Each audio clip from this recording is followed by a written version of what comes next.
I'm gonna start my top 5 out with number 5 here. Start with the smallest and work my way up. It's a beautiful little gem.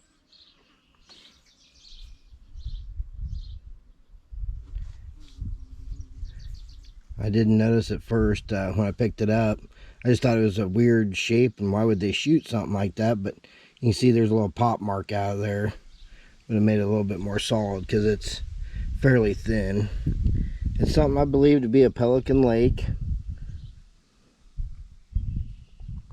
I found something very similar not too far from there that is another little butte, but it's got that same backing to it, as you can see there. And they're both super thin, very fine working. But the colors on this one, it took my breath away when I seen it. I started shaking. As you can tell, it's a beautiful find, and that's why it made it in the top 5.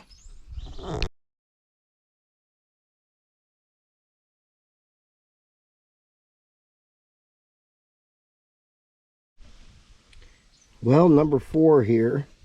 It's not the prettiest,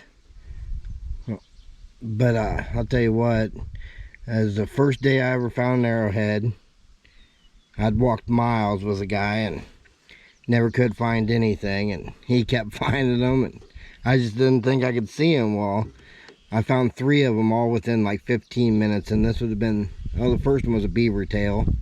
Wabi said it was pretty crude. This one's got a lot of pop marks all over it, as you can see, but it's got these lines of color running through it, and I'm not even sure what material that's made out of. See it in the sun there a little bit, but it is a beautiful little point. A lot of people thought it was a Thebes. I don't know exactly what some of mine are. I mean, I don't know if it's just variations of them, or, but it is a beautiful little point.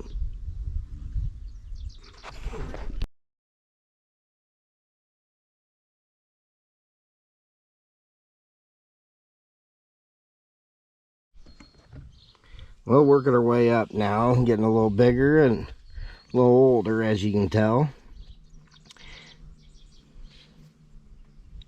The story on this one's kind of neat. Me and my buddy would walk some miles, and we just couldn't give it up. It was starting to get dark, and this one was standing up in some rocks, just kind of looking up at me.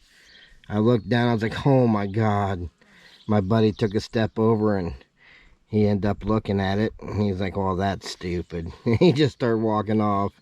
Neither of us could believe I found something so neat almost in the dark there.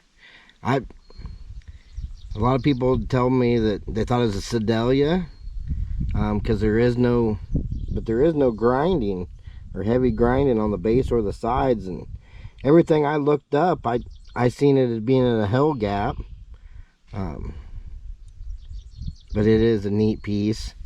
As you can tell, it's real chunky there in the middle. But I mean, it got a little tip ding there. I mean, I wasn't complaining when I found it. I mean, it was a beauty. And that's why it's number 3.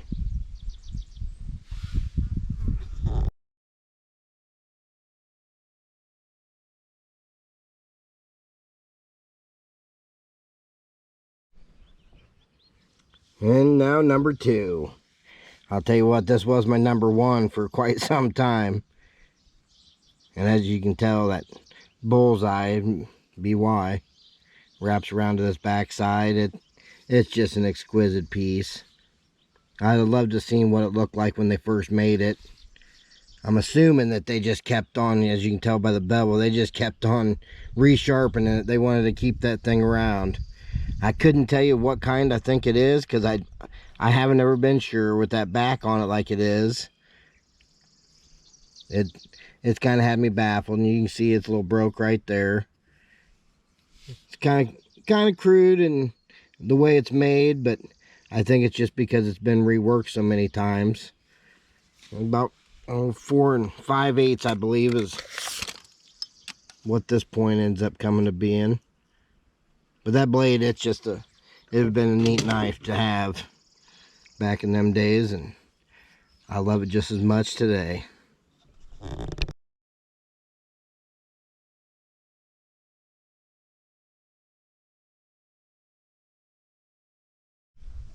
Now, number 1. Some things in life you have to name, and this one I definitely named. I named it Excalibur because I was out there walking and all I seen was about, this much sticking out of the sand and rocks. So I had no clue what was about to happen. When I started pulling it, the sand and the rocks above it started cracking and breaking, and it just kept coming out, and it kept coming out, and that's why I named it Excalibur. It was like the sword and the stone. That thing is marvelous.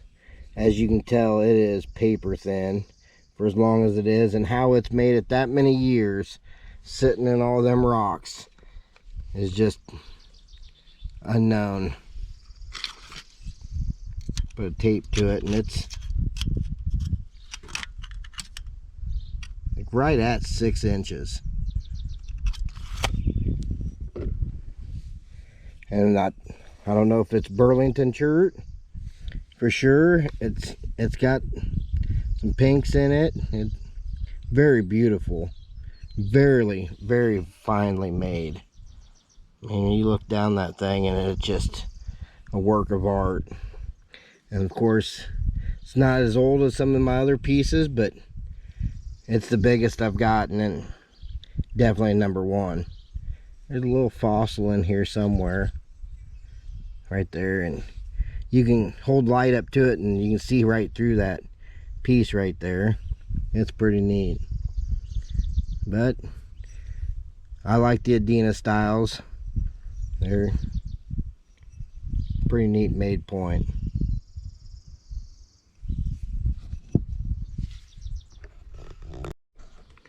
Got a bonus piece here to show you. It's another big blade, and I don't think it's heat treated.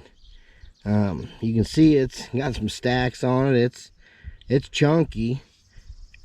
Right here though, it's smooth as can be, like almost like they worked it smooth. And I mean, it holds a thumb perfectly, no matter how you hold it. And it's just a neat piece. It didn't make it into the top 5, but this one almost did, and it's made out of the same exact material. I didn't find it too far from this one. I thought it was a leaf because all I saw was a tip on it like that, and I hit it with my stick, and when it popped out of there, I about fell over. It's crude as can be too, and it doesn't seem to be heat treated, and if so, I don't know what material this is either, but it almost has like that witch's top hat to it. I thought it was kind of neat, but as you can tell, I mean, it's the same exact material out of the same site, and just pretty neat pieces. I wouldn't call it eccentric, but I mean, it has that look to it. I just think that they'd resharpened it and went with what they had left. Pretty neat though. As far as tools go, I found some drills, and I do love the drills, but this piece right here is by far my favorite. It's got a Thebes style base to it, but the color in this thing is unreal. I call it the skeleton key. It is a neat drill. It's got some oranges, almost a red. It's got some bluish green lines coming up through it. You know, I find a lot of beautiful stuff, and everybody always asks me, how is it that I'm always finding this pretty stuff? And I just tell them it's because it's probably the easiest stuff to see. It's them blacks and them grays and tans that blend right in sometimes, and stuff like this, it just stands out like a sore thumb. But I figure you'd enjoy seeing something like that. Thank you.